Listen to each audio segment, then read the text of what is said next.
When was the last time you solved a conundrum in a game and felt really satisfied? Not simply a mild elation about moving past a difficult roadblock, but a real light bulb moment. One that made you feel like one of the literary greats.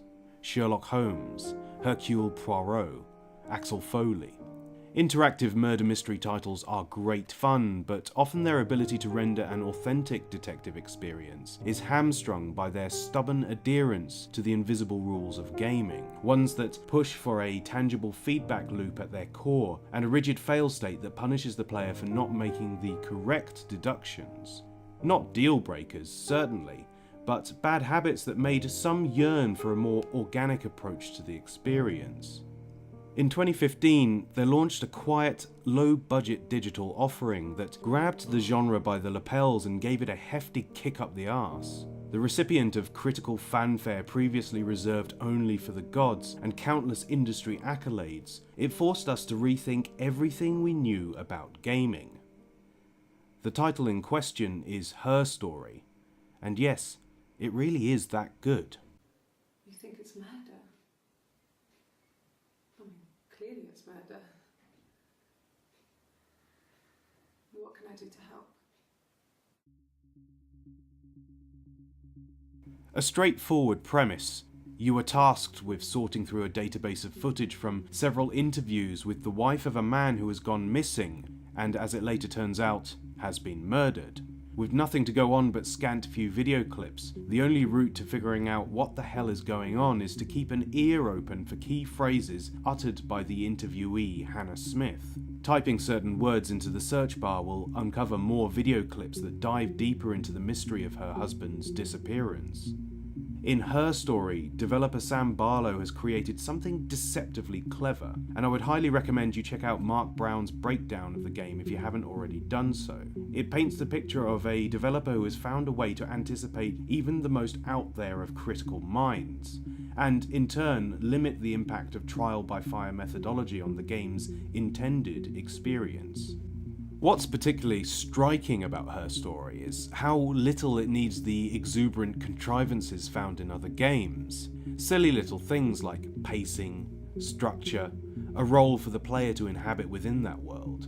Because its digital facade behaves less like the traditional FMV title it resembles, and more like an elaborate user interface for the real game, which takes place in your head. Her Story is a murder mystery, wherein the mystery has already been solved.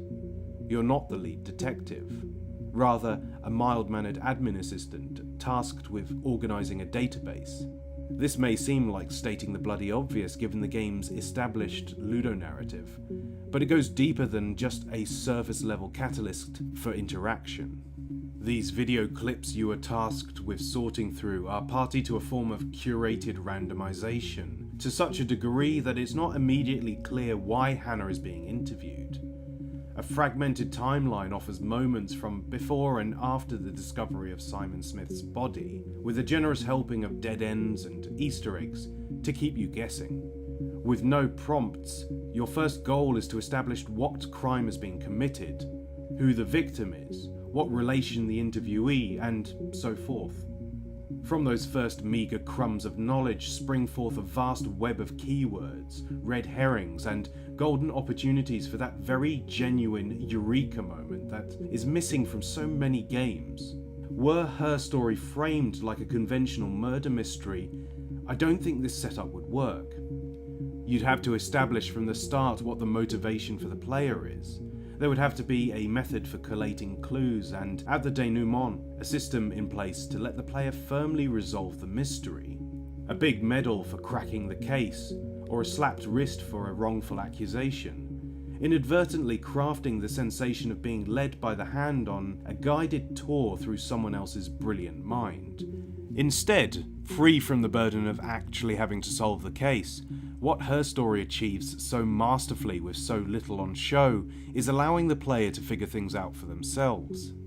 I've read countless anecdotes of players scribbling pages upon pages of notes, jotting down every single detail, even those more innocuous, seemingly irrelevant turns of phrase. My own experience had me falling down countless rabbit holes looking for meaning behind the stressed syllables and cautious glances of our interviewee.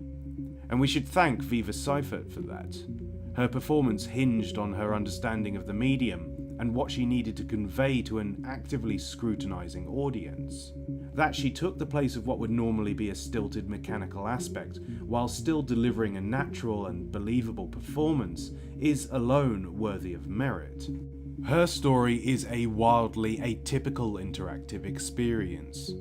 It eschews structure, denies the player any kind of merit, any immaterial MacGuffins to catalogue. Its meagre moments of interactivity use our brains to amplify their effect. It is not a normal game. In place of convention, it instead offers a digital canvas on which the player projects an analog experience. They set the rules, the goals and the reward, not the game. And in doing so, they also control how they conclude the experience. They finish the game when they put their personal final piece of the puzzle in, shut down the monitor, and walk away.